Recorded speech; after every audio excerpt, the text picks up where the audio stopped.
Vida Abundante Podcast está no ar. Obrigado por você estar aqui. No episódio de hoje, vou conversar com o pastor Ismael, pastor da Primeira Igreja Batista em Barra Mansa. Você vai conhecer um pouquinho da história de vida dele, da sua conversão, do seu chamado pastoral, desse ministério que ele compartilha com a Lívia, que tem um ministério forte com mulheres também, do tempo que ele foi ali de Nova Iguaçu, no Rancho Novo, como conselheiro de embaixador do rei, como gestor ministerial da igreja e agora, nesses últimos anos, pastoreando a Primeira Igreja Batista em Barra Mansa. Pastor Ismael tem muita coisa boa para contar. Pastor Ismael, obrigado pela sua presença aqui no Vida Abundante Podcast, por estar conosco aqui para bater esse papo.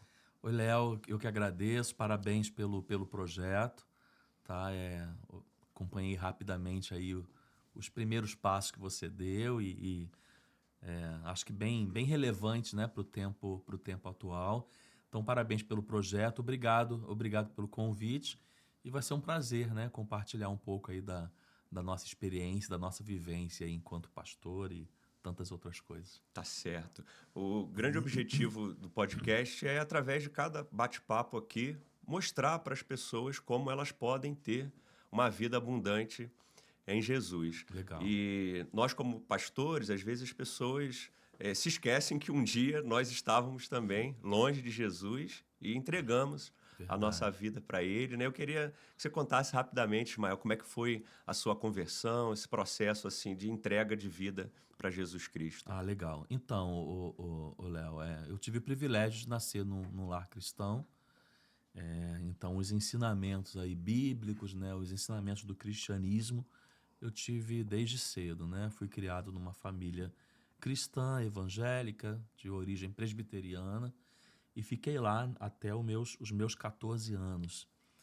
Só que a gente sabe também, né, que não é o suficiente, né? A fé dos nossos pais e as nossas, os nossos ensinamentos, né, mesmo sendo embasados biblicamente, não é o suficiente, né? A gente precisa ter essa experiência, né? Esse encontro aí com Cristo, essa experiência com o Espírito Santo, né? Algumas vezes já dei algum testemunho lá na PIB de Barra Mansa, eu até brinco, que eu lembro, né? Minha mãe também lembra disso, que eu, às vezes, obrigado a ir para a igreja, né? Eu falava, mãe, você está me obrigando a ir para a igreja, mas quando eu ficar adulto, eu não vou nem querer saber de ir na igreja. Aí vim pastorear Barra Mansa, fiquei 8 anos morando na igreja. Aí eu lembrava disso, né? Falava para minha mãe que nem na igreja não ia querer ir. E tive a experiência de morar É o oito Senhor, né, anos. que o Senhor fez. 8 anos na igreja. Então, Léo, eu não tive, assim, aquele dia Ah, sim, como com algumas pessoas é acontece, né? verdade. Ah, aquele dia eu ouvi uma música, eu ouvi um hino, eu entrei na igreja, o pastor pregou no texto do livro tal, capítulo Sim, tal, sim. versículo tal, o sermão dele tinha 3 tópicos e ali eu entreguei minha vida para Jesus. Como eu tive muito ensino, né? Muita experiência dos meus pais e da minha casa no Evangelho, tudo isso eu acredito que foi formando, foi contribuindo e foram sementes que foram sendo plantadas no meu coração. Mas eu lembro de um período da minha vida, tá? E que ele não se deu na presbiteriana, ele se deu dentro da Igreja Batista. Eu fui atraído para a Igreja Batista através dos embaixadores do rei, porque eu, embora eu já estivesse ali quase no final da idade, né, da faixa etária dos embaixadores do rei, eu ainda peguei essa faixa etária, eu fui embaixador do rei, então eu fui atraído ali. E nesse momento, nessa minha vivência com a organização, com os embaixadores do rei, em Sítio do Sossego, várias programações, seja na própria Associação Iguaçuana, Belfor Roxense também, como a gente estava muito envolvido, programações da Convenção Fluminense. Ali eu tive uma experiência, naquela fase da minha vida, eu tive uma experiência mais forte com Cristo, e ali algumas coisas que por anos foram ensinadas, foram colocadas como semente. A partir dali começou a fazer sentido para mim e eu me percebo muito mais assim, tendo um relacionamento com o Espírito Santo, não tendo prazer no pecado, que são evidências de uma conversão, eu entendo que tudo isso aconteceu muito mais na minha vida a partir desta época.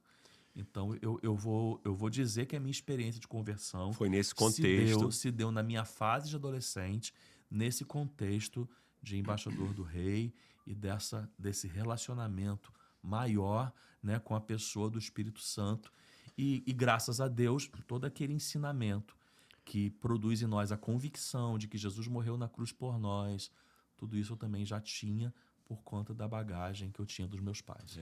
Ismael, não é muito raro ver pastores que foram embaixadores do rei, que viveram uma boa fase na adolescência na igreja, de terem recebido o chamado pastoral também nessa época. Com você foi dessa forma também, o seu chamado pastoral nesse contexto aí dos embaixadores do rei? Foi exatamente isso, né? E a gente encontra, né, muitos colegas pastores que também foram frutos, né, do trabalho de embaixador do rei.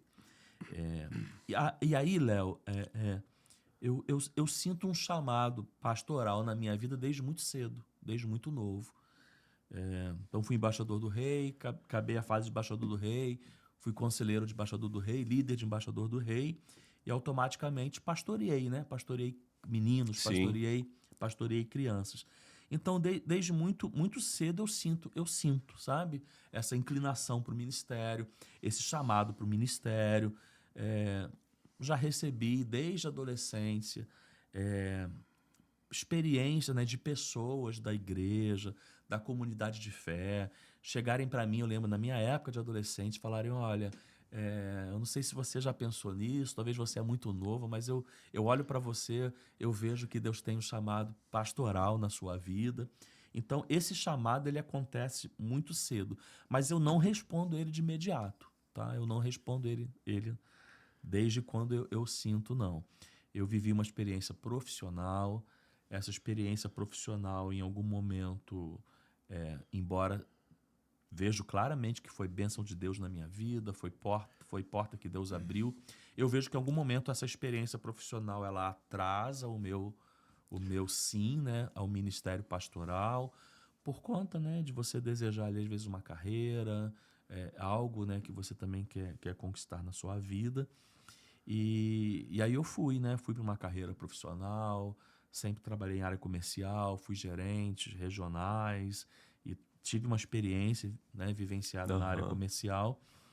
Mas depois de casado, aí sim, depois de casado, já com uma, né, carreira profissional aí encaminhada, ali eu senti algo muito mais forte. Por quê? Porque nessa fase da minha vida, já casado, eu tive um envolvimento maior diretamente com a igreja, né?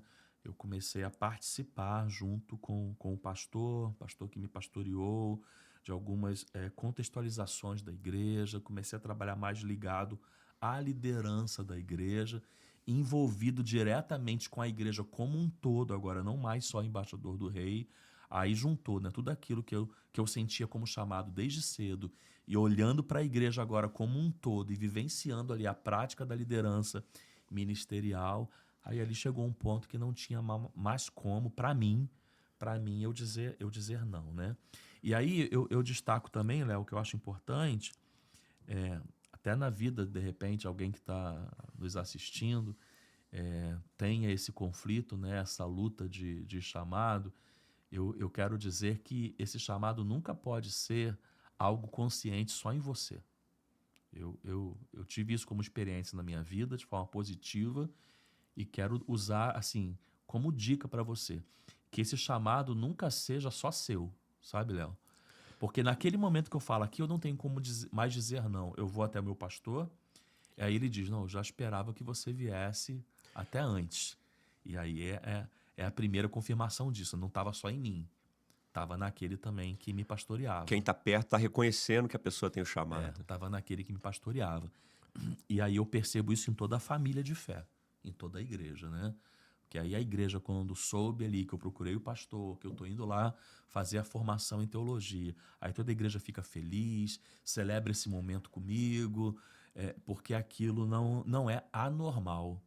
Não é Porque, anormal para a Ismael, igreja. às vezes a pessoa ela vem falar de um chamado pastoral, mas ela não tem vida nenhuma com a igreja, né? Isso aí. Às vezes até o pastor ali acredita, né, dentro É. daquele contexto de um aconselhamento, É. mas a igreja fala assim, mas essa pessoa, ela não trabalha na igreja, não faz nada. Aí eu fiquei muito em paz, Léo, porque eu senti um chamado desde muito cedo. Demorei, vamos dizer, mais de 10 a 15 anos para poder dizer sim a esse chamado. Então, aquilo tudo aqui dentro. Mas quando eu chego num ponto, não, eu não tenho como mais dizer não. Isso é confirmado pelo meu pastor, isso é confirmado pela comunidade de fé que eu estou inserida, né? Aí eu vou muito em paz. Embora com decisões difíceis, com desafios pela frente. Eu fui para uma sala de aula de novo, né, de uma faculdade, Sim. casado já, com filha pequena. Eu vivenciei uma depressão pós-parto da minha esposa dentro de um período em que eu estava fazendo minha formação em teologia. Então, os desafios, eles são absurdos. Mas eu estava em paz, porque aquilo não era uma confirmação só minha, entendeu?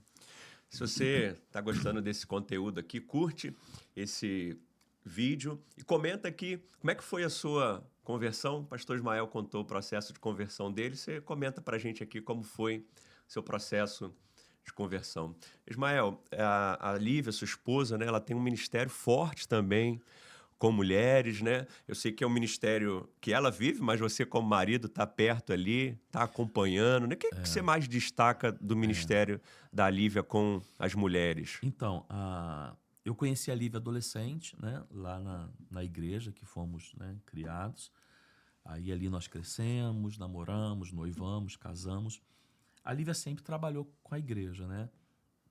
Então, antes mesmo de nós sermos pastores, ela trabalhou muito tempo com o Ministério Infantil, sempre esteve envolvida com a igreja. Quando nós viemos para Barra Mansa também, ela já me ajudou em várias áreas da igreja. Mas o Ministério de Mulheres foi um ministério assim que mais marcou e marca para ela, né? Ela, embora ela já tivesse trabalhado em muitas coisas na igreja, ela meio que se encontrou, né, com o Ministério de Aquilo que os Mulheres. olhos delas brilham. O olho dela brilhou de uma forma mais intensa com o Ministério de Mulheres. E aí ela tem feito um ministério assim, extraordinário, né? Muito, muito bom para ela, porque ela está podendo experimentar, né, e viver essa experiência com Deus, né, de poder dizer sim a um chamado também, poder ser útil na vida da igreja, ser útil na vida de mulheres. Então tem sido bom para ela, tem sido bom para a igreja, porque hoje o Ministério de Mulheres é um dos ministérios bem estruturados que nós temos na Primeira Igreja Batista em Barra Mansa, e é muito bom para mim enquanto pastor, né? Então ela faz alguns trabalhos hoje assim bem focados, com uma identidade bem dela, que eu acho muito legal também. Ela começou um trabalho na nossa igreja com experiência do lar, né? Que é um trabalho já que vem de fora, uma mentoria para mulheres à mesa, né? Valorizando muito esse momento da mesa. E ali, depois de um tempo com esse, né, projeto, ela entende a necessidade de adaptar para a nossa realidade algumas coisas. Aí ela cria mentoria transformadas, onde ela trabalha com base em Romanos 12, toda a ideia de transformação a partir da mente, e ela faz um trabalho hoje de mentoria com mulheres por turmas na mesa, né? Isso está inserido dentro de um ministério de mulheres maior dentro da igreja, onde ela trabalha também cultos de mulheres, pontos de encontro. Paralelo a isso, ela fez, né, obteve uma formação em psicanálise, então isso ajuda ela também e me ajuda, né, no sentido dela conseguir ter esse olhar mais para a área emocional da mulher, para a área terapêutica, e conseguir acolher, né, bem as mulheres dentro das suas necessidades. Então a gente vivenciou hoje uma experiência muito boa de ter um ministério assim bem relevante com mulheres na vida da nossa igreja. Mulheres por si só já é um público forte, É né? verdade. Nas igrejas, principalmente nas igrejas batistas.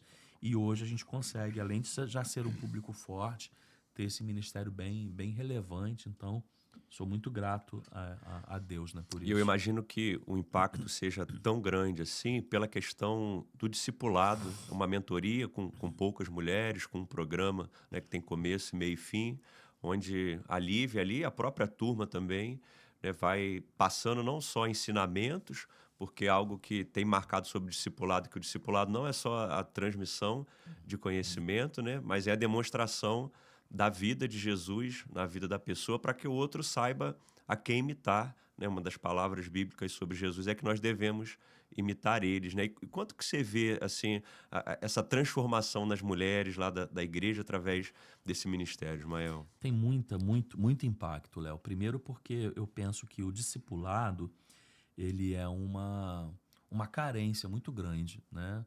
É, e eu até penso, ô Léo, e quero também compartilhar com você, você pode até comentar se você concorda com isso, ou você discorda, ou tem uma experiência. Eu penso que nós, cristãos de berço, que vivenciamos muitas transformações na vida da igreja, muitas etapas, muitos ciclos, talvez nós tenhamos ainda uma dificuldade maior para entender um discipulado profundo, porque não de forma intencional, mas a gente aprendeu muito que discipulado era levar uma pessoa para uma classe de preparação para o batismo e levá-la até o momento que ela se torna membro da igreja. Isso não é algo que foi prejudicial, pelo contrário, a formação, né, dentro da área do ensino, das doutrinas da igreja, da eclesiologia, tudo isso é muito bom. Mas quando a gente chega nessa nova fase da igreja, e eu pelo menos penso assim, a gente vê muitas igrejas mais contemporâneas, sem serem tão históricas, desenvolvendo trabalhos de discipulado, às vezes muito mais profundo do que as igrejas históricas. E algumas práticas dessas precisam fazer com que a gente reflita e às vezes coloque em prática. Então, Léo, quando ela traz uma proposta de algo que primeiro você senta à mesa, cara, eu acho que só o fato de você trazer um grupo de 5 mulheres, você sentar à mesa, às vezes a pessoa não perceba, né? Já muda completamente a tua forma de conversar sobre aqueles assuntos com as mulheres. E quais são os assuntos que hoje a Lívia trata no Ministério de Mulheres? São os assuntos bíblicos do papel da mulher cristã na sociedade, no lar, na igreja. A Lívia fala sobre a sabedoria da mulher segundo a Bíblia. A Lívia fala sobre a identidade da mulher.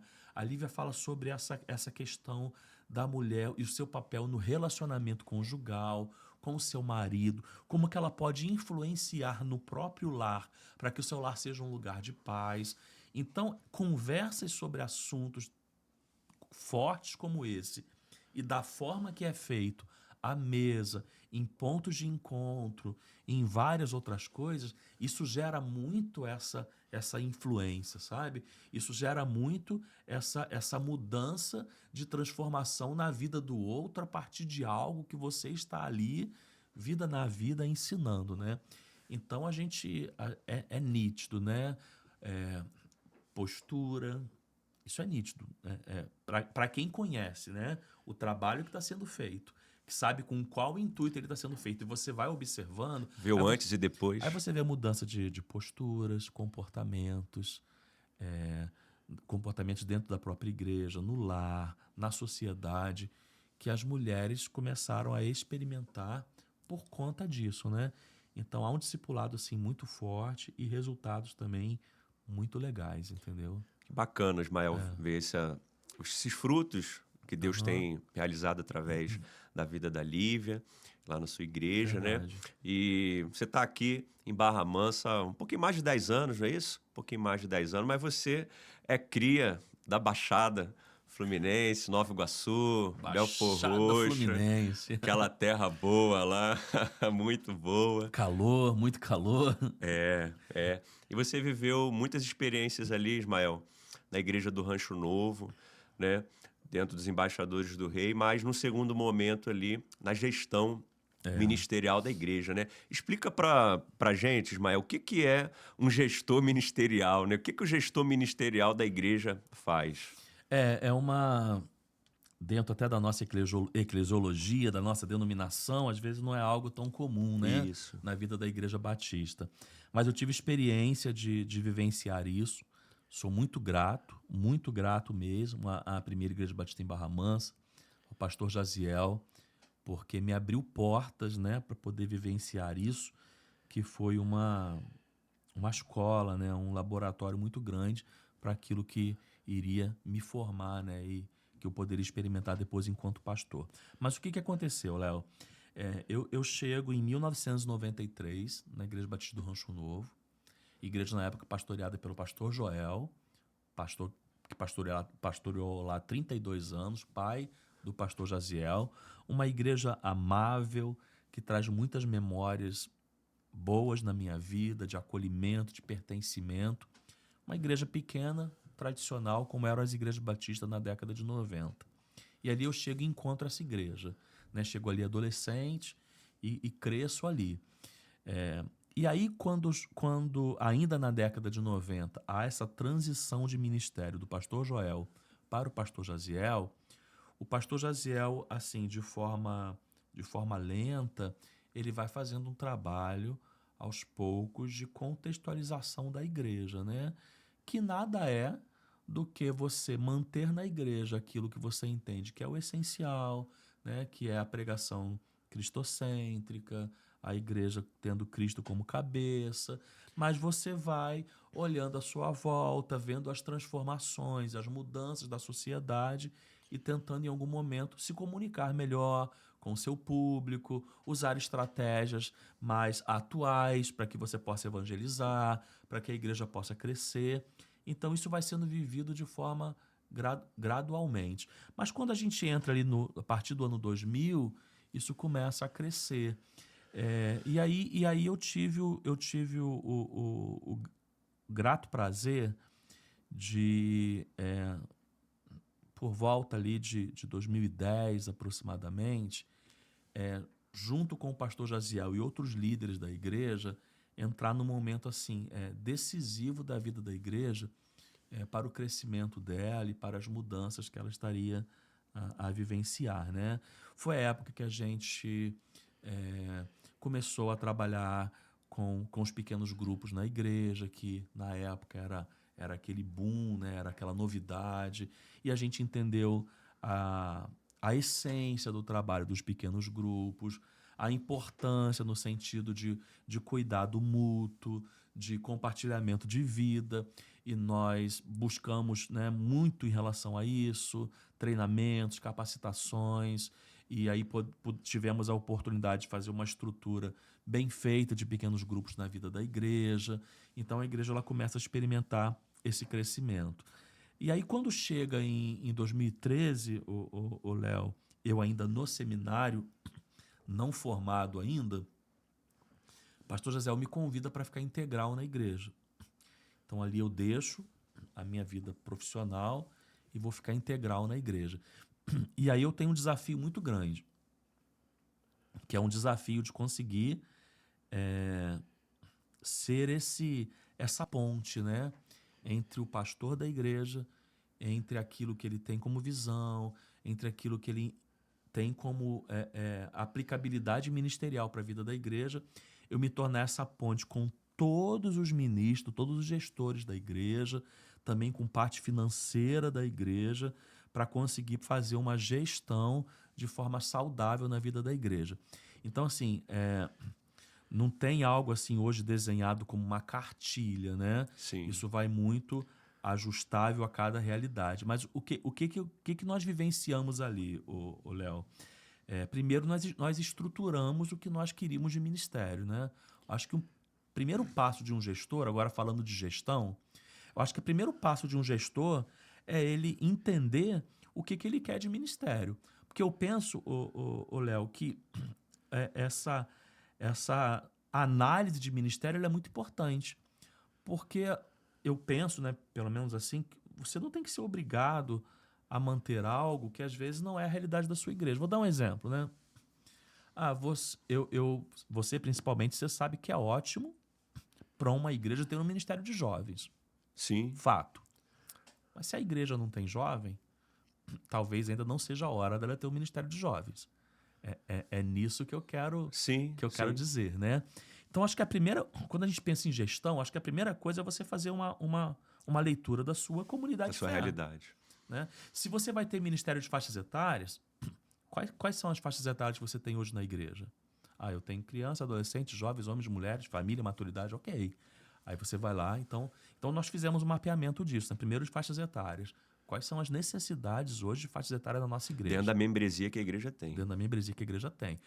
É lógico que um desejo ele pode ficar aqui, mas não ser a hora ainda de aplicar. Sim. Tá? Só saindo um pouquinho desse assunto, eu estou em Barra Mansa há 10 anos, em algum momento a gente vai falar sobre isso também, e por muito tempo eu queria ter um ministério de adolescentes, focado mesmo em adolescentes. Eu não tinha. Então aquilo estava no meu coração, mas ainda não era a hora de colocar em prática. É nisso que eu quero dizer. Sim. Só que a igreja, Léo, ela não é só faixa etária. Então, assim, é uma análise estrutural mesmo. Qual é a estrutura ministerial que eu vou propor para a igreja? Então, lá, no Rancho Novo, nós, na época, decidimos que nós iríamos trabalhar com a estrutura de faixas etárias e propósitos. Então, seriam como se fossem duas colunas. Sim. Imagina uma coluna só de faixas etárias, uma outra coluna só de propósito. Esses propósitos que eu falo são os propósitos aliados ao Rick Warren, Sim. da igreja, uma igreja com propósito, onde ele trabalha 5, né, principais propósitos: comunhão, adoração, evangelismo, discipulado e serviço, onde ele prega, e eu gosto muito dessa definição, que a igreja não apenas tem que ter os 5 propósitos, mas ela precisa ter em equilíbrio. E eu acho que aqui que está aquilo que me fascina nessa estrutura. Porque não é apenas você ter os 5 propósitos: comunhão, adoração, evangelismo, discipulado e serviço. É você ter um equilíbrio dele. Porque não adianta você ser uma igreja muito forte em adoração e quase inexistente no evangelismo. Então, às vezes, as pessoas olham para esse livro, né, que é um best-seller, tanto ele quanto Uma Vida com Propósito. Pastor Rick Warren, que é um pastor referência nos Estados Unidos hoje, já, né, aposentado, jubilado. Mas o X da questão desse assunto é que ele não está em você ter os 5 propósitos, mas você ter equilíbrio nele. Então, voltando aqui, desculpa estar sendo um pouco longo, porque... Não, mas é ótimo para explicar, porque a gente, pastor, pode dominar esses termos e ter mais familiaridade, mas o público não. Então, primeiro a gente olhou aqui para dentro. Qual é a estrutura ministerial que eu tenho? Porque eu não tenho como começar um trabalho de gestão, Léo, se eu não estruturo. Sim. Aí nós estruturamos. Porque, Ismael, você faz uma interlocução, né, entre o pastor, que tem a visão pastoral, a visão da igreja, e o líder de ministério, que é um voluntário assim, apaixonado pelo que está fazendo, mas que tem pouquíssimo tempo. Então, se a igreja não valorizar o tempo pouco que esse voluntário líder de ministério tem, sem essa estruturação, isso não vai ser possível. Até para dizer, isso dá, isso não dá, vamos caminhar por outro lado. E nisso que você está falando, Léo, tinha um desafio enorme. Enorme. Porque você sabe muito bem que o líder ele gosta de ir no pastor. É verdade. O líder ele gosta de ser liderado pelo pastor. Eu estou falando de uma igreja que não tinha essa função de gestão ministerial e eu entro não apenas para fazer essa gestão, mas para conseguir ser aceito pelo líder ao ponto dele ter a confiabilidade de dividir o ministério que ele lidera comigo para que isso não sobrecarregue o pastor principal da igreja. Então, Léo, era um desafio assim imenso, sabe? Você acha que o maior desafio foi esse, assim, da parte de relacionamento pessoal, dessa mudança de cultura? Eu vinha com experiência de gestão no mundo corporativo. Que funciona bem. Foi isso que também serviu para que o pastor me convidasse, né? Porque, assim, a gente acaba entrando no assunto e vai para vários outros, né, assim né Léo? Você tem que ter habilidade técnica para várias coisas na igreja, tá? Então, assim, pastor Jaziel não me chama para ser um gestor só porque eu estava no seminário, o Léo. Ele me chama para ser um gestor porque eu estava no seminário, mas porque eu tinha uma experiência, uma bagagem em formação e experiência no mundo corporativo. Então, muitas vezes a igreja ela não pode só buscar a vida no sentido espiritual do chamado, que é muito importante, mas ela tem que olhar a habilidade, né? Você não vai colocar para cantar na sua igreja, por exemplo, uma pessoa que não canta. Não vamos, não. Não deveríamos, né? Não deveríamos. Porque eu acho que é aqui que está um grande erro, você está entendendo, Léo? Senão daqui a pouco a gente coloca para discutir o som que a igreja vai comprar, quem não tem a menor ideia do que é um microfone, quais são as marcas de um microfone. Então, assim, às vezes a gente esquece que a habilidade técnica da pessoa ela é extremamente importante para aquilo que ela vai desempenhar, né? Pedro, pega a cola. Então, Por favor. pega que o assunto vai render aqui. Então, assim, então o pastor Jaziel me chama porque eu tinha uma experiência. Ok, eu tinha uma experiência. Mas a minha experiência, Léo, eram com pessoas contratadas. Sim, tinha uma relação profissional Uma ali relação de profissional, de respeito profissional. De demissão, de substituição. Isso, e o mundo corporativo é assim. Então, um dos meus maiores desafios enquanto líder foi virar a chave de uma gestão corporativa com funcionários contratados para uma gestão ministerial com voluntários. Olha, só Deus sabe, ali foi um grande desafio, que pela graça de Deus eu me saí bem. Mas eu tive inícios ali que eu tive que ganhar determinados líderes, sabe? Ganhar confiabilidade, fazer com que eles vissem em mim algo que realmente pudesse acrescentar para o ministério deles. Então era um grande desafio. Com vergonha, Pedro? Pode entrar. Não, Ô Pedro, você pegou só pro Léo? Então, assim, o Léo, a gente montou o que a gente queria de estrutura. Então, já que a gente está falando em gestão, eu penso assim, se você quer fazer uma gestão ministerial na sua igreja, eu acho que a primeira coisa que você tem que pensar, o que eu tenho de estrutura ministerial? E outra, você esteja decidido a fazer mudanças se você entende que a estrutura que você tem hoje não é melhor. E eu mudo, Léo, estruturas ministeriais com frequência. Com frequência. E, Ismael, interessante assim, deixar claro, né, que esse processo lá na sua igreja, em qualquer igreja batista, uma igreja histórica, né, é tudo dentro dos instrumentos ali de legalidade da igreja, né? Claro. Primeiro é uma visão pastoral, do presidente da igreja, claro. Depois ele faz as partes ali que precisam ser feitas dentro do dia a dia da igreja. E essa pessoa que vai trabalhar, ali no caso foi você, está com a autoridade da igreja, né? Então o caminho deveria ser um caminho mais fluido, né? Segura a resposta. Às vezes a gente pensa também, Léo, às vezes a gente se confunde enquanto batista do que é democracia. Às vezes a gente, não, a igreja ela tem que ser democrática. Eu concordo. Mas o ser democrático também está em você decidir deliberar autoridades para algumas pessoas. Sim. Isso também é democracia. Então, um pastor, por exemplo, se a igreja entende que ele pode gerir totalmente a parte ministerial da igreja, sem precisar de eleições para colocar um líder ministerial, ela já decidiu sobre isso e isso foi democrático. Então, o pastor ele só está cumprindo uma responsabilidade que, às vezes, em estatuto ou dentro de uma forma de governo da igreja está liberada a ele. Então, quando o pastor ele leva ao conselho da igreja, ele leva a igreja em assembleia, a importância da igreja ter um gestor ministerial, isso vem de forma democrática, decidido pela igreja, mas vem com atribuições e deliberações de autoridade. Então, até certo ponto, você pode fazer. O gestor pode caminhar. Você pode caminhar. Então, logicamente, tudo feito dessa forma. Então, a gente montou uma estrutura ministerial. Então, eu penso que qualquer igreja que quer dar um primeiro passo mais sênior, vamos dizer assim, sobre gestão, a primeira coisa que ela tem que avaliar é a sua estrutura. Porque, às vezes um pastor, Léo, ele não sabe, às vezes, nem explicar qual é a estrutura ministerial dele. Como é que você quer pensar em gestão se você não sabe qual é a estrutura que você tem e mais, não é só o que você tem, o que você precisa ter, que é o ideal para você. Então, às vezes as coisas ficam muito confusas dentro da igreja. Então, a gente fez isso. Então, olha, imagina, Léo, 2 colunas, tudo que é faixa etária aqui. Criança, adolescente, jovens, mulheres, homens, família, maturidade. tudo que não é faixa etária aqui. Comunhão, adoração, evangelismo, discipulado e serviço. Um gestor, um ministro para cada uma dessas pastas. E dentro dessas pastas, outros segmentos. Por exemplo, adoração. O que é adoração na vida da igreja? Na minha experiência que eu vivenciei e na hora de montar essa estrutura. O que é adoração?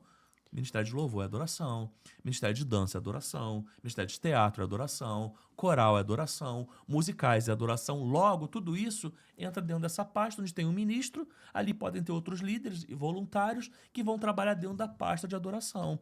O que é serviço na vida da igreja? O estacionamento, a pessoa que serve no estacionamento, que serve na recepção, que serve numa cozinha, numa enfermaria. Então você pega, uma vez que você definiu a sua estrutura e os seus cargos principais, você pega tudo que tem da igreja e insere ali dentro.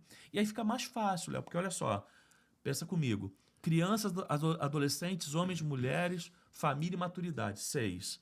Comunhão, adoração, evangelismo, discipulado e serviço, mais 5. Aí você vai ter aí 12 ministros, 11, 12 ministros, que você como gestor vai liderar diretamente e eles vão liderar outros que estarão dentro das suas próprias pastas ministeriais. Então foi isso que nós fizemos lá. Pastor Jaziel dividia toda a questão ministerial comigo enquanto gestor, eu dividia com 11, 12 ministros e esses dividiam com o que estavam à sua volta. Aí a gente tinha um esqueleto para pensar em gestão. Como é que eu vou pensar em gestão? E aí, irmãos, me entendam bem, eu não estou menosprezando nenhuma função da igreja. Com certeza. Mas como que eu vou pensar em gestão se um pastor ele está, às vezes, fazendo a escala de quem vai estar na recepção? Você não vai pensar nada em gestão sobre isso. Não tem cabimento. Não tem cabimento. Então, e se isso está acontecendo, por quê? Porque não tem uma estrutura. Porque o esqueleto não está montado. Não está montado. Aí você não vai vivenciar experiências mais sênior em gestão. Então, minha primeira dica, assim, pastor, líder, membro de igreja, se você quer pensar numa gestão ministerial mais sênior, você tem que primeiro montar toda a sua estrutura. Aí montando, Léo, o que eu fazia, né, enquanto gestor? A gente fazia um planejamento, né, um planejamento anual, onde eu desdobrava com o pastor tudo aquilo que ele gostaria de que isso fosse vivenciado nos ministérios e montava um planejamento anual. Aí começou a acontecer lá, a gente começou a trabalhar temas anuais da igreja. Então, pastor, olha, Ismael, esse ano eu quero trabalhar, como foi um caso lá, eu quero trabalhar o tema da santidade. Aí eu vou pegar esse tema da santidade, eu vou desdobrar com 11, 12 ministros para que a gente monte um calendário e uma estrutura de planejamento para que a igreja ações, atividades para cumprir esse propósito. Essa é uma outra questão. Às vezes, o pastor está lá. Não, eu gostaria muito de que a igreja vivenciasse mais a santidade. Aí os jovens foi lá e fez um congresso. Aí você fala assim, aí, qual foi o tema do congresso? Foi comunhão. Mas como assim comunhão? O tema da igreja é santidade. E o tema da igreja é santidade. Por quê? Porque o básico não foi comunicado. O básico não foi alinhado, o básico não foi pensado. E o básico não é pensado, volta atrás, se você não tiver estrutura, se você não tiver como e com quem distribuir aquilo. Então, eu alinhava com o pastor Jaziel tudo aquilo que a gente queria fazer enquanto igreja, eu desdobrava com esses ministros, no sentido de dar para eles um prazo e um tempo para que eles, dentro do que foi passado pela visão macro da igreja, montassem o planejamento deles, eles traziam esse planejamento para mim, e aí eu fazia um filtro para ver se aquilo estava alinhado, que se enquadrava, alinhado com o objetivo da igreja. O que não tivesse alinhado a gente ajustava, e em cima daquilo a gente montava uma agenda, a gente já fazia um provisionamento financeiro do que os ministérios precisariam. Porque a gente está pensando no ano seguinte, mas tem um congresso que é lá em novembro do Ministério de Jovens que vai movimentar um valor significativo financeiro, que vai precisar de uma ajuda da igreja, que eu não preciso virar para a equipe de finanças em outubro, faltando um mês antes, e falar daquele evento. Eu posso comunicar em janeiro. E eu comunicando em janeiro, ele pode fazer um provisionamento e mês a mês já ir liberando aquela verba de uma forma que não pese no caixa da igreja. Então, assim, tudo isso a gente fazia lá. Então, isso trouxe, Léo, isso bem resumido, né? Isso trouxe. Ismael, será que essa foi assim uma grande preparação que Deus foi fazendo na sua vida para a experiência ministerial aqui em Barra Mansa? Porque em Barra Mansa você ali, a igreja, né, passou por um processo de revitalização. A igreja, assim, me parece que estava praticamente fechada, assim, a ponto de, né, de pouquíssimas pessoas, né? Eu não tenho dúvidas de que foi plano de Deus para aquilo que eu vivenciaria lá na frente, né? E não tenho dúvida de que foi uma das minhas maiores bagagens e experiências para poder viver o ministério enquanto pastor titular, pastor sênior de uma igreja. Foi exatamente isso. Então ali, Léo, a primeira coisa a gente estava pronto para ter excelência. Por que pronto para ter excelência? Porque a gente tinha planejamento, a gente tinha uma estrutura montada. A gente tinha como caminhar, né, de uma forma mais convergindo, né, o que a igreja desejaria viver, o que os ministérios desejariam viver. E aí foi uma experiência assim, fantástica, né, porque eu indiretamente estava envolvido com o Ministério de Crianças, Adolescentes, Jovens, Homens, Mulheres, Família, Maturidade, celebração, eventos macros da igreja, datas especiais, aniversários, conferências. Eu estava envolvido em tudo, em tudo. Então, para mim, foi uma experiência muito, muito grande, muito boa. Agora, só para também assim a gente conseguir pelo menos fechar um pouco, né, do que a gente está pensando em gestão ministerial, que eu acho que é um intuito também passar algumas informações, eu diria o seguinte, você não tem como pensar em gestão se você não monta uma estrutura. A sua estrutura ela tem que estar visível, eu acho que ela não tem que ser inchada, ela não tem que ser confusa, ela tem que ser clara. Um pastor, eu penso que ele precisa saber o seguinte: como eu comunico isso aqui de forma mais rápido? Eu comunico isso aqui de forma mais rápida tendo pessoas abaixo de mim dentro de uma cadeia ministerial que serão desdobradores daquilo que eu vou comunicar para eles. Então, você montando uma estrutura, você tem que ter planejamento, né? Planejamento, Léo, a gente pode ter aquilo que é mensurável e aquilo que não é mensurável. Porque eu posso dizer, olha, esse ano eu quero viver o ano da santidade. Isso não é mensurável. Isso não é mensurável. Mas eu posso dizer, olha, eu quero ter no mínimo 100 pessoas da igreja que durante o ano tenham lido a Bíblia toda e isso contribuam para a sua vida devocional e, consequentemente, para a sua santidade. Aqui é mensurável.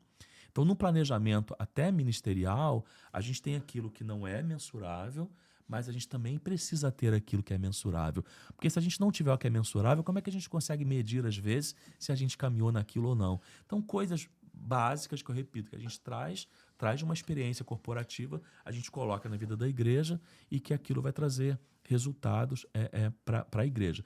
Então, assim, você tem que ter uma estrutura, você tem que ter objetivos que em algum momento não são mensuráveis, mas você tem que ter meta daquilo que é mensurável. E outra, Léo, você tem que ter acompanhamento. Aí é uma microgestão, não é só uma gestão. Porque muitas vezes na igreja a gente desdobra algo em janeiro pensando em vivenciar aquilo. Chega em março, ninguém nem lembra. Você falou do Congresso de Jovem de novembro, né? Chega em julho, ninguém nem lembra mais daquilo. Então, toda a gestão ela tem que ter acompanhamento. Se você não está pronto para acompanhar, você não tem como pensar em gestão. Porque esse é um dos maiores sucessos ou segredos, Léo, para que a gente tenha uma gestão saudável. É que a gente tenha a estrutura montada, a gente tenha uma comunicação clara, a gente tenha objetivos que eles podem não ser mensuráveis, mas que a gente tenha metas que são mensuráveis, mas que a gente acompanhe. Porque se a gente não acompanhar, vai se perder. Todo ano eu posso colocar um tema anual para a minha igreja, mas se eu não for mês a mês, lembrando, as pessoas não vão chegar em julho, elas já vão ter esquecido. E a Rick Warren, já que foi que a gente citou aqui, ele fala muito isso, né?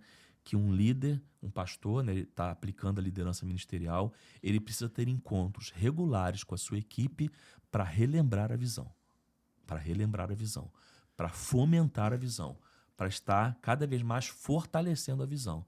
A gente precisa de acompanhamento, senão... Então eu penso...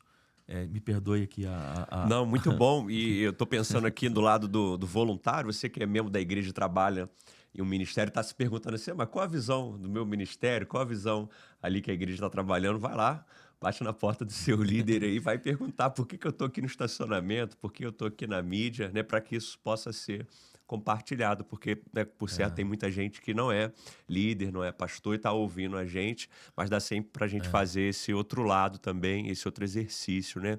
Ismael, nessa realidade agora aqui em Barra Mansa, né? Eu vim também lá do Rio de Janeiro, de São Gonçalo, tive um choque assim da diferença da forma de vida, né, do ritmo de vida e que traz bastante diferença, mas eu queria que você destacasse assim, Ismael, quais foram ali no começo, né, os maiores desafios a serem vencidos e que já foram vencidos, graças a Deus, aqui no Ministério de Barra Mansa. E, Léo, foram muitos, né? Vou citar alguns. Eu sempre vivi numa igreja de bairro. Eu cresci numa igreja de bairro. Numa igreja de bairro, você tem um grande percentual da sua membresia morando Pertinho ali, em volta da igreja. Né? chamou, todo mundo tá lá. Então, eu estava lá no bairro Rancho Novo, né, enquanto igreja. Então, os membros da igreja moravam no Rancho Novo, no Jardim Tropical, Andrade Araújo, bairros muito próximos, né? E isso traz uma cultura, uma característica para a igreja. Aí Deus me traz para pastorear uma igreja de centro. Só essas duas coisas já são muito diferentes. Porque na igreja de centro, na maioria das vezes, a pessoa ela sai do bairro dela, muitas vezes um bairro onde tem uma igreja batista, e ela vai para a igreja do centro, que é a igreja que ela escolheu ser membro. Então, qualquer mobilização que você vai fazer numa igreja de centro, lembre-se, seus membros não estão do lado da tua igreja. A maioria deles. Qualquer mobilização que você vai pensar numa igreja de bairro, a maioria dos seus membros estão ali muito próximo. Qualquer mobilização que você vai pensar numa igreja de centro, seus membros não necessariamente estão ali muito próximos. Tá? Outra coisa foi a cultura da própria cidade. Né? Pessoas são diferentes, comunidades são diferentes, locais são diferentes. Baixada Fluminense é completamente diferente do sul do estado do Rio. Né? Então, vou te dar um exemplo. E eu apanhei muita coisa. Né? Lá no Rancho Novo, a gente fechava uma agenda anual da igreja, a gente tinha programação todo sábado durante o ano inteiro. Na hora de fazer o planejamento, a gente ocupava os sábados todos. Quando eu vinha com a agenda pronta, não tinha mais sábado livre. Não tinha mais. Porque de janeiro a dezembro, os sábados estavam ocupados. Ou por Ministério de Adolescentes, ou jovens, ou mulheres, ou família, ou qualquer outro ministério da igreja. Tudo ocupado. E tudo isso tendo vida útil. Tendo vida ali. A igreja se movimentando. Sábado é a programação das mulheres. Estava lá as mulheres. Quando eu vim para Barra Mansa, Léo, eu sofri muito. Porque o Barra Mansense... o pessoal aqui é diferente, cara. Parece que eles menos queriam que eu fizesse programação no sábado. Só que eu não sabia disso. Ninguém deixou isso claro para mim quando eu cheguei. E eu apanhei muito, rapaz. Pensa assim, quantos cultos jovens, cultos de mulheres, programação que eu já fiz e coloquei no sábado na agenda da igreja, chegava lá eu ficava frustrado, porque o percentual, não vou nem falar a quantidade, porque às vezes você tem uma igreja pequena, você tem que olhar o teu percentual. O percentual de adesão era baixíssimo, Léo, baixíssimo. E eu apanhei muito nisso, Até que chegou uma hora que eu falei, quer saber? A igreja está comunicando, eu que não estou vendo. A resposta dela é uma comunicação. A igreja está comunicando. O sábado aqui é concorrido. O sábado ele é concorrido com a família, com um shopping. Ele é concorrido. E o Barra Mansense, ele não é menos crente, não. Mas ele não quer estar na igreja no sábado. Talvez você esteja em Barra Mansa e você seja uma outra denominação que a minha, e você fala, não, mas na minha igreja tudo funciona no sábado. Pode acontecer, mas na minha experiência, na minha igreja local, não estava funcionando. Aí o que eu fiz, Léo? Eu trouxe tudo aquilo que eu fazia no sábado para o meu culto de quinta-feira. Aí eu resolvi o problema. Então, se a gente quer ter hoje Já tinha a cultura, a predisposição a estar no culto de quinta-feira. Se a gente quer ter hoje um culto de mulheres, a gente faz o culto de mulheres na quinta. Se a gente quer ter um culto de casais, que eu fazia no sábado, hoje a gente faz na quinta.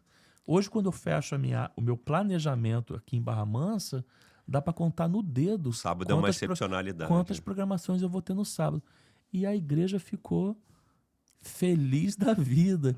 E então, Léo, o choque é muito grande. É por isso que eu sou contra e muitas igrejas entram nessa, é por isso que eu sou contra aquele Ctrl-C, Ctrl-V, sabe? A igreja lá em tal lugar, ela tá com 40 mil membros, ela tá fazendo tanta coisa, o cara vai lá e copia, e não, deixa eu pegar isso aqui, aí vai lá e copia o sermão que o pastor pregou, copia o nome do ministério. Cara, não vai nessa, porque você pode estar a 100 quilômetros de distância apenas daquele que te inspira e você ter realidades completamente diferentes. Nós dois, Léo, a tua realidade em Volta Redonda é muito diferente da minha realidade em Barra Mansa. E a gente está falando de um raio de 10 a 15 quilômetros no máximo.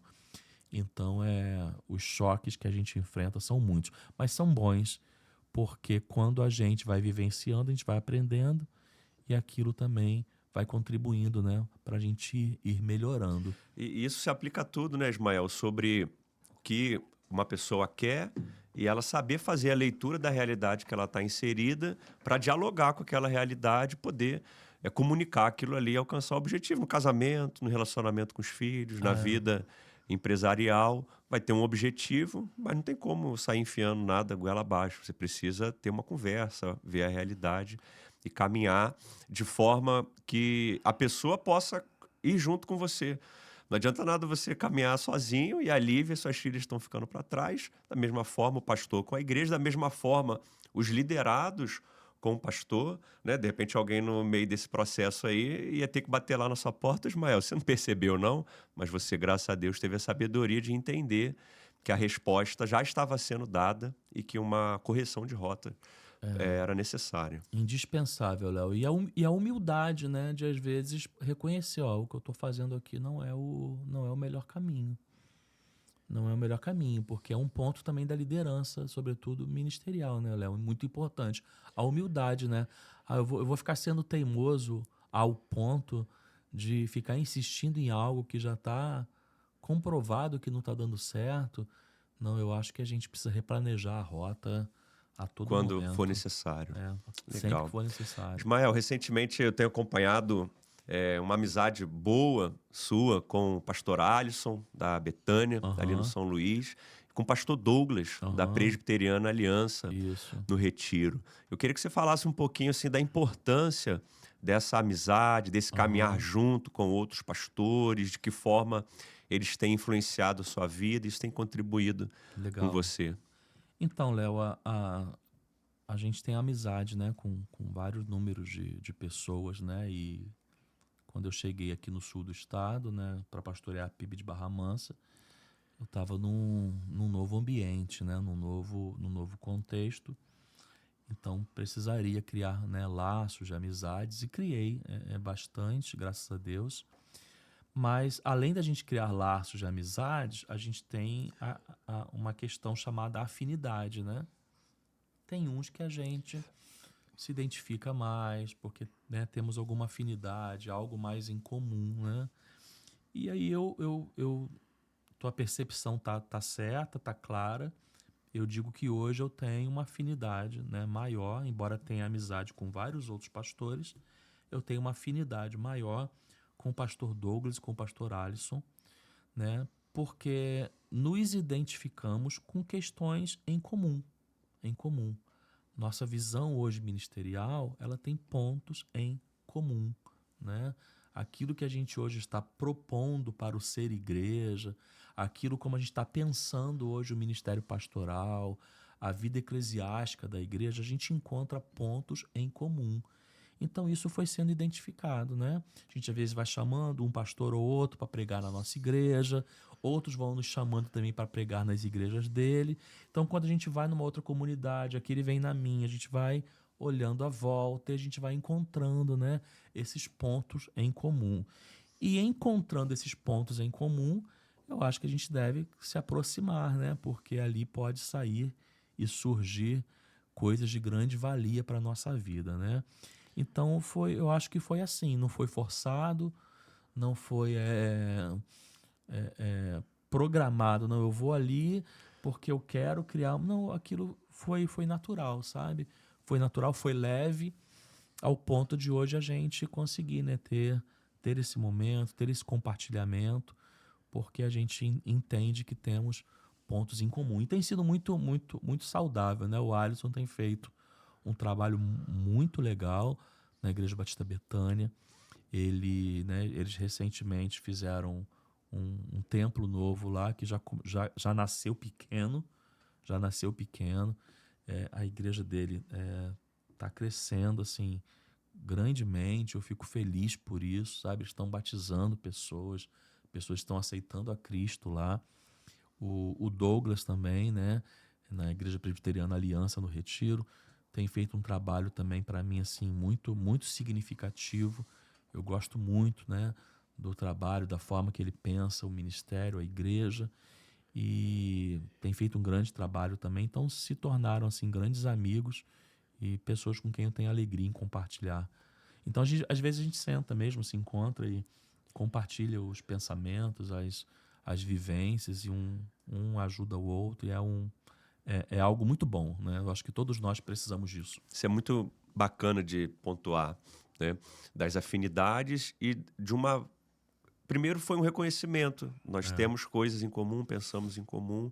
E em um certo momento teve essa intencionalidade dos encontros, do Isso. compartilhar, do ouvir, do perguntar. Isso. E às vezes a gente tem, Ismael, eu penso assim, líderes ministeriais que por conta da vida deles na cidade, que conhecem líderes de outras igrejas, que estão fazendo trabalhos relevantes e que poderiam também usufruir disso, né, das pessoas, Isso. dos contatos, do que pode surgir através disso, né, porque às vezes nós vivemos experiências semelhantes, podemos aprender com o erro dos outros, com os acertos também, né, e ter essa troca muito interessante, né, que é necessária na vida, não só para os pastores, mas para cada um que está dentro do ambiente eclesiástico. O propósito é o mesmo, o propósito é um só, é levar o nome de Cristo, pregar o evangelho, cuidar das pessoas que Deus está nos dando, e esse ambiente de amizade, ele tende a favorecer muito. E muitas vezes, Léo, dentro da sua própria denominação,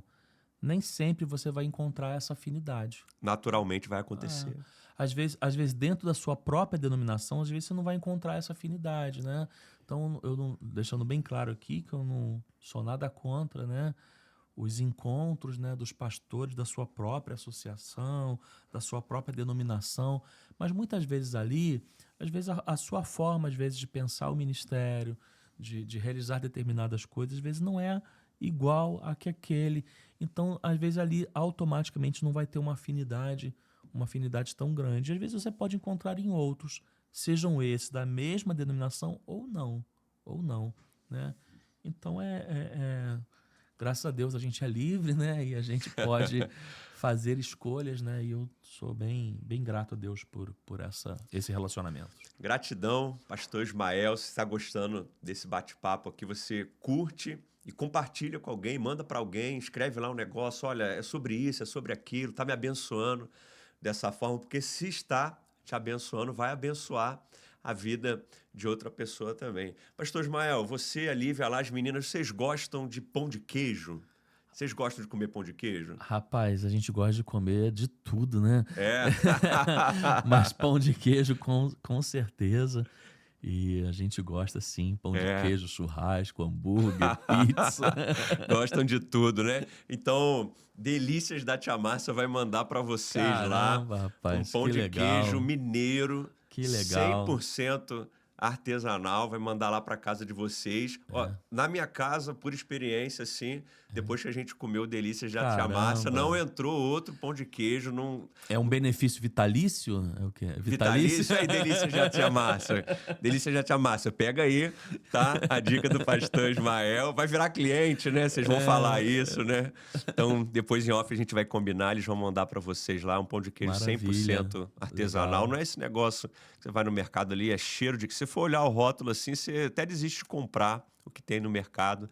Mas Delícias da Tia Márcia é 100% artesanal, produto de alta qualidade. Você vai gostar muito, a família Legal, também. Léo. E eu quero agradecer a Cri.Studio, patrocinador desse podcast aqui.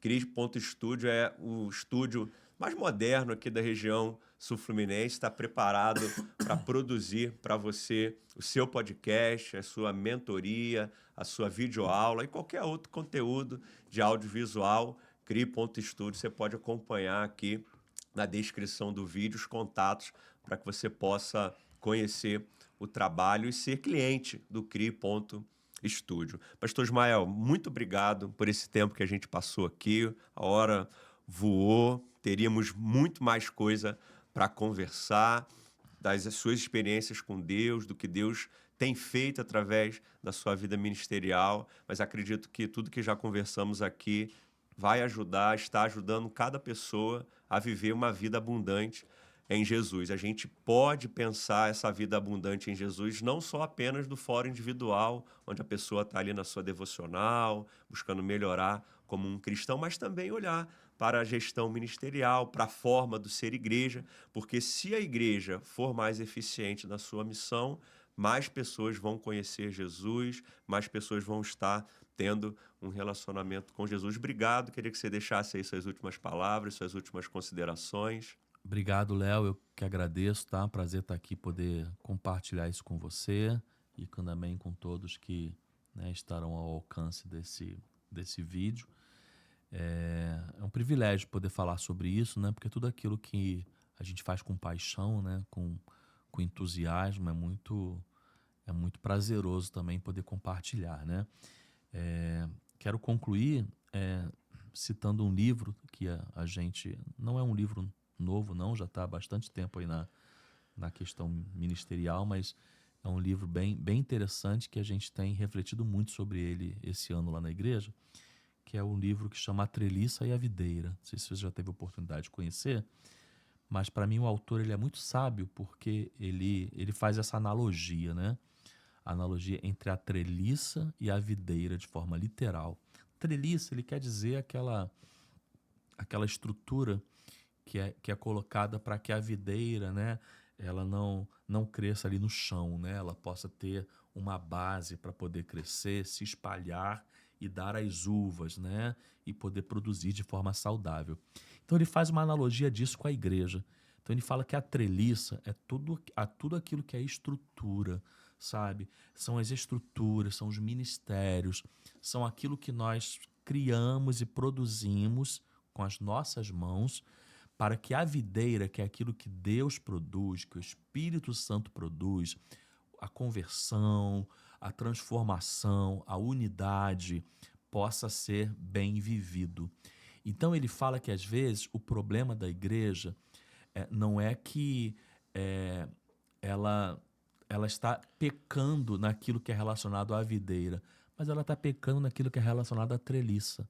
Ela não está organizando bem, ela não está estruturando bem, ela não está ajustando bem para que a videira possa ter espaço, fluir, né, naturalmente.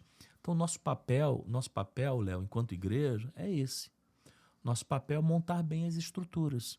As estruturas, elas são ajustáveis, modificadas. Não é porque algo funcionou muito bem há 40 anos atrás que necessariamente vai funcionar hoje. Então, meu conselho, não tenha medo de mexer na treliça. Não tenha medo. Mexa o quanto for necessário, o quanto for importante para a igreja, porque o que a videira precisa é de uma estrutura bem feita para que ela possa fluir. Costumo dizer lá na igreja que a gente não precisa muito na igreja.